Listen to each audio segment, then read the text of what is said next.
Et salut à tous et à tous les amis, j'espère que vous allez bien, c'est Erwan Fight et aujourd'hui on se retrouve pour le récap du Raw du 3 février qui s'est donc passé à Cleveland dans l'Ohio.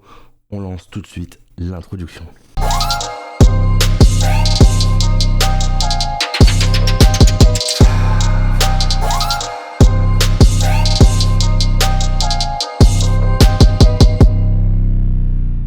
Bon, quoi mieux pour commencer ce Raw avec bien sûr l'arrivée de Jey Uso, vainqueur du Grand Royal Rumble 2025.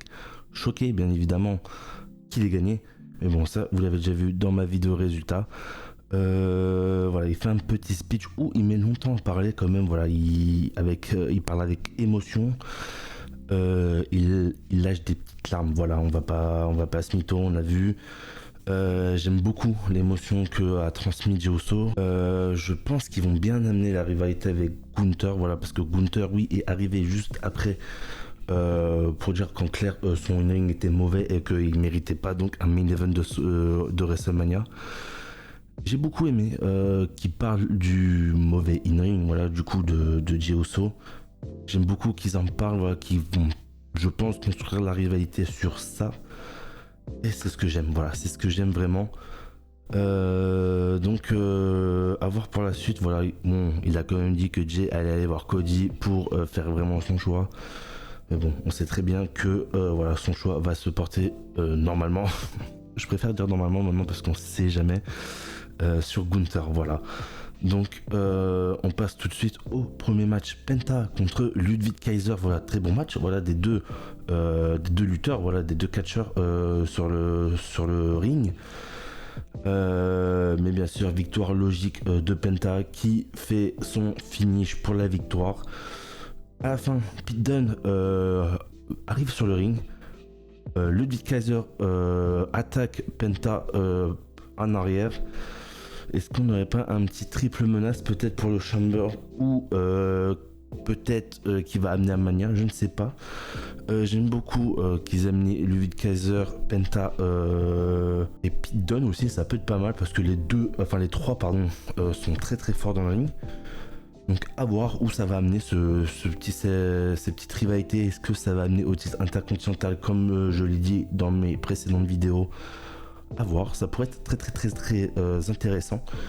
J'ai hâte de voir la suite. Voilà. En coulisses, on a le Judgment Day et Finn Balor, qui râle un peu, voilà, parce qu'il trouve que voilà, ça s'est mal passé quand il n'était pas là et tout. Voilà. Est-ce qu'on ne mettrait pas la voir vers Finn Balor qui quitte le Judgment Day?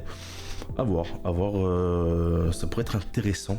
Voilà, enfin que le Judgment Day s'arrête complètement parce que voilà, depuis que Rhea et Damien Priest sont partis, c'est vraiment plus ce qui était avant le Judgment Day, tout simplement. Ensuite, on a bien sûr la vainqueur du Royal Rumble féminin 2025, Charlotte Flair, voilà, qui vient clairement faire un discours de heal. Voilà, donc elle a dit en clair, je m'en fous de vos sifflets, vas-y, continue à me siffler. Moi, j'aime bien parce que je sais que je suis la reine, la GOAT, donc ça ne m'atteint pas. Voilà, c'est du Charlotte, quoi. Donc, très bon au micro aussi, pareil. Donc, est-ce qu'on n'aurait pas une Tiffany Stratton face du coup si bien sûr on part sur Tiffany Stratton contre Charlotte, à voir ce que ça va donner. Mais Rhea Ripley arrive sur le ring et veut absolument que Charlotte affronte Rhea, enfin veut que Charlotte l'affronte pour WrestleMania.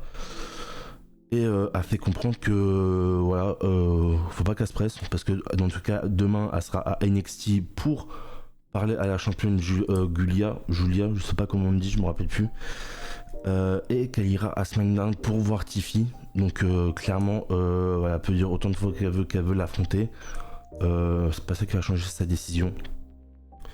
Donc à voir, parce qu'on essaye aussi de nous utiliser peut-être un petit Rhea Charlotte 3 parce que voilà, les deux ont une victoire chacun contre l'autre à Mania.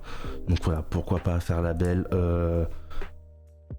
tout simplement pour voir qui est vraiment la meilleure, etc.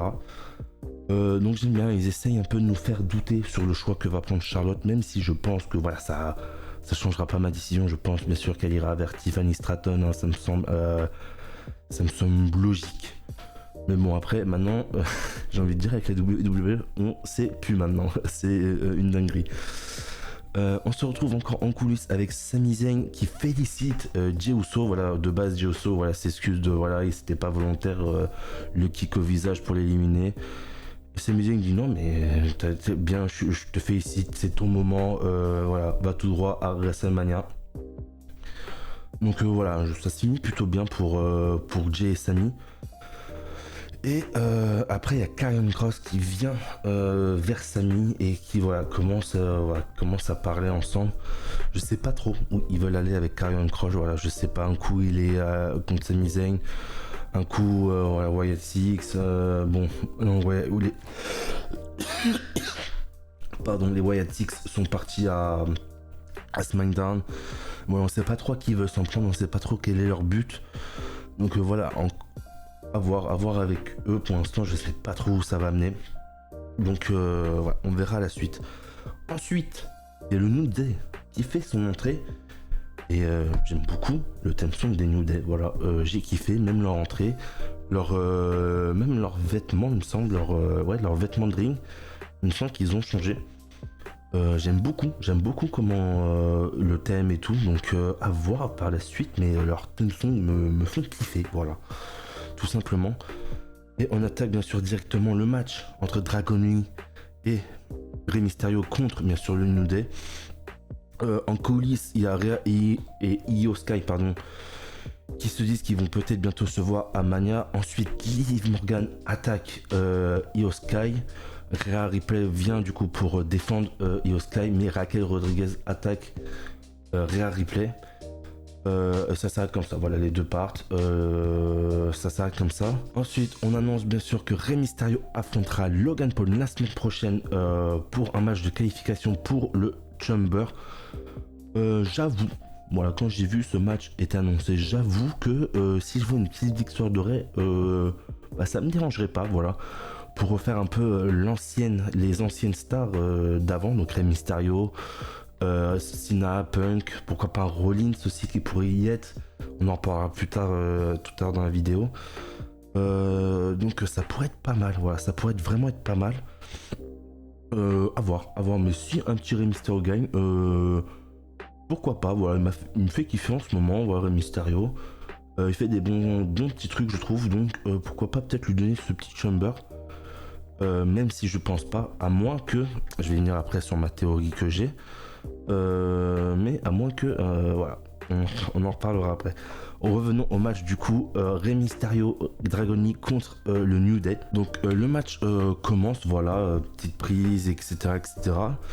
Et Logan Paul du coup fait son entrée. Et oui, n'oubliez pas qu'on est à Cleveland. Et Logan Paul vient de Cleveland, est né à Cleveland. Donc on retrouve Logan Paul. Bien sûr, intervention de Logan Paul à la fin de match et victoire bien évidemment du New Day. Voilà, ce qui nous fait un bon petit teasing pour la semaine prochaine entre Rey Mysterio et Logan Paul. Donc à voir ce que ça va donner bien évidemment. Très bon match rythmé. Ensuite on enchaîne directement avec Io Sky contre Liv Morgan. Voilà, on annonce un combat aussi entre Lyra Valkyria et Bayley la semaine prochaine pour encore une qualification pour le match du Chamber. Donc très bon match, voilà, des lutteuses féminines, voilà, j'ai trouvé très bon match, bien rythmé. Voilà, vraiment un très bon match féminin, j'ai beaucoup aimé. Bien sûr, on va essayer d'attendre. Rhea Ripley intervient sur Raquel Rodriguez, mais après avec son coup de l'énervement, on va dire, s'attaque aussi à Liv Morgan, qui du coup fait gagner Liv Morgan par disqualification. Donc ça m'a un peu choqué, je vous cache pas, je m'attendais quand même à une victoire de Io. Et au final, Liv Morgan qualifié et Io pas du tout. Donc est-ce qu'il nous ferait pas un petit Io Sky Rhea Ripley au Chamber? C'est ce que je suis en train de me demander. Et du coup, on l'aurait peut-être pas à Mania. Assez choqué, voilà, assez choqué, je vous cache pas. De faire gagner Liv Morgan aux dépens de Io Sky. comment ça va se construire, etc. Mais ouais, choqué du résultat pour ma part. Ensuite, on voit dans les coulisses Chad Gable, voilà, qui dit qu'il va partir un moment faire au Mexique, je crois, si je m'en rappelle bien. C'est encore tout frais, mais j'ai déjà oublié, c'est terrible. Et qui dit qu'en attendant, il faut que Ivan Nile, je sais plus comment on dit, Ivan Nile doit gagner le titre intercontinental et bien sûr les autres doivent gagner les titres par équipe. Donc à voir comment peut-être un changement de gimmick pour Chad Gable ou quoi, je ne sais pas. On va peut-être qu'il va revenir avec un vieux masque et on va reconnaître que c'est lui. Enfin bref, peut-être un truc comme ça, je le vois bien aussi venir comme ça. Ensuite, la WWE annonce WWE Evolve, donc à voir. Je ne me suis pas vraiment renseigné sur le sujet, j'irai voir tout à l'heure. À voir ce que c'est. Est-ce que ça serait pas avec des catcheurs européens, etc. Pour montrer leur talent, quoi, un peu un genre de truc de recrutement. Je ne sais pas, je ne me suis pas assez renseigné. Voilà, je vous cache pas que je viens à peine de voir ça. Donc voilà, on en reparlera peut-être dans un Kayfabe ou quoi. Là pour l'instant je n'ai pas assez d'informations pour vous en dire plus. Si d'ailleurs vous savez, n'hésitez pas à me le dire en commentaire, bien évidemment. Ensuite, arrivée de Seth freaking Rollins, voilà, qui bien sûr vient faire un petit segment au micro. Et avant ça, on nous annonce que AJ Styles est officiellement arrivé à Raw. Et c'est là que je voulais en venir avec ma théorie tout à l'heure de Logan Paul. Est-ce que la semaine prochaine, on n'aurait pas un petit Logan Paul qui, en début de show, je sais pas, dit un truc de travers à Styles ou autre, et qui n'interviendrait pas dans le match contre Rey Mysterio pour du coup nous offrir la rivalité Logan Paul et AJ Styles et mettre Rey Mysterio dans le Chamber. Voilà, j'ai posé ça comme ça, voilà, je sais pas du tout si ça va se passer. Mais je me dis, ça serait pas déconnant. Voilà, donc à voir ce que ça va donner. Mais voilà, j'avoue que j'aimerais bien que mes petites théories se fassent pour voir peut-être un petit Mysterio dans le Chamber, ça me ferait kiffer. On revient du coup à Seth Rollins qui est donc dans le ring, bien évidemment. Seth Rollins qui félicite bien évidemment Jey Uso, qui dit que ça lui fait plaisir que Puck n'ait pas gagné. Bon, ça on pouvait s'en douter. Ensuite, Seth Rollins parle de Roman Reigns et lui dit parle de la blessure que Seth Rollins a infligée à Roman Reigns, qu'on ne reverra pas pendant plusieurs semaines. Enfin, on ne sait pas quand exactement il va revenir, Roman Reigns. Donc, à voir où ils veulent aller avec Roman Reigns aussi, parce que est-ce que si on ne le reverrait pas avant Mania, je pense que ça va être compliqué, voilà, de construire une rivalité, même si Paul Heyman et tout pourraient être là. Pareil, j'ai ma petite théorie dessus sur l'absence de Roman Reigns. Je vous en parlerai bien sûr quand on fera les pronostics ou quoi du Chamber et tout. Je vous en parlerai à ce moment-là, bien évidemment. Mais voilà. Ensuite, il parle bien sûr de lui-même, qu'il est déçu de ne pas avoir gagné le Rumble, qu'il a perdu le chemin du Rumble et du coup, qu'il va prendre le chemin bien sûr de l'Elimination Chamber. Et où il affrontera Finn Balor. Alors je sais pas si c'est la semaine prochaine. On m'a dit que c'était dans 2 semaines. Il me semble que c'est la semaine prochaine quand même, donc faudra vérifier. Voilà, donc on aura Finn Balor contre Seth Rollins pour un match de qualification pour l'Elimination Chamber, pardon. Ensuite, il encourage Sami Zayn à venir dans le ring. Du coup, Sami Zayn arrive dans le ring. Voilà, dit que c'est le match de ta vie ce soir contre CM Punk. Faut que tu donnes tout, c'est maintenant ou jamais. Et après, bien évidemment, il y a Seth Rollins qui part et Punk qui arrive en même temps. Ils se croisent et là bien sûr ça se chiffonne un peu bien évidemment, mais voilà, rien de bien méchant. Il n'y a pas eu vraiment de réel coup important demi.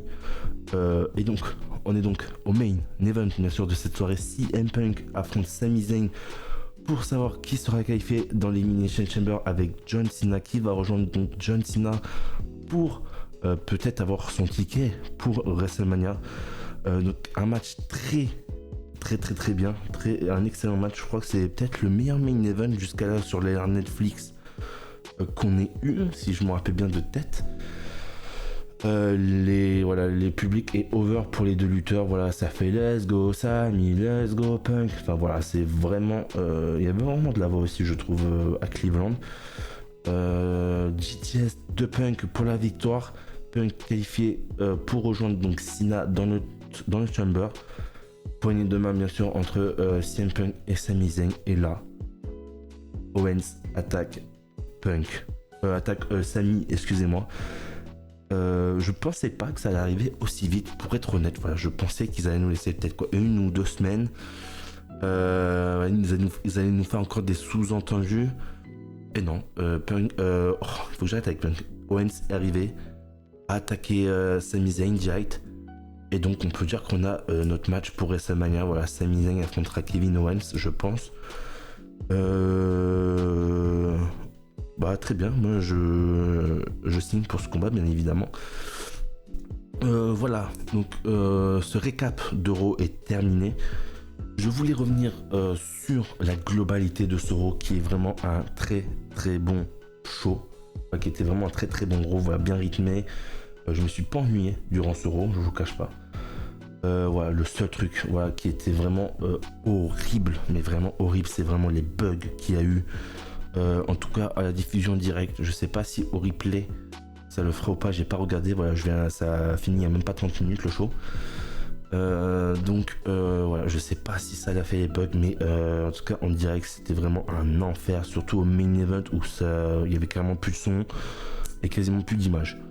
Donc ça c'est vraiment un gros point noir qu'il faut vite qu'il règle, parce que je pense que pour quand on va arriver vers la Belgique, l'Italie, etc., ça va être compliqué, je pense vraiment, pour Netflix, Raw surtout. Donc avoir voilà, le seul gros point noir c'est vraiment ça de ce show. Voilà, c'est tout pour moi. Merci d'avoir regardé ce récap. Voilà, c'est nouveau concept un peu que j'ai jamais fait encore comme ça sur ma chaîne. Dites-moi si ça vous a plu. Si j'ai oublié des trucs ou quoi, c'est normal, c'est soit je trouvais pas l'intérêt de les dire, soit bon bah là il est 5h13 pour vous dire du matin. Je vous cache pas que voilà, je vous fais la récap à chaud un peu. Bah oui, à chaud clairement, parce que ça vient à peine de finir. Donc voilà, moi j'ai aimé vous faire ce petit récap. Voilà, j'ai trouvé que j'ai beaucoup plus de choses à dire pour ce récap. Alors je sais pas si c'est le show qui m'a fait faire ça ou pas, mais voilà, j'ai aimé faire ce récap. Donc merci de mettre un like, un j'aime et un like, j'aime c'est pareil, mais merci d'aimer la vidéo, de la partager, de la commenter. N'hésitez surtout pas, s'il vous plaît, à vous abonner à la chaîne, surtout c'est très important. On est bientôt aux 300 abonnés. Merci beaucoup pour ceux qui sont déjà abonnés. Continuez à partager la vidéo, etc. C'était One Fight et on se retrouve pour une prochaine vidéo. Merci. Allez, ciao tout le monde.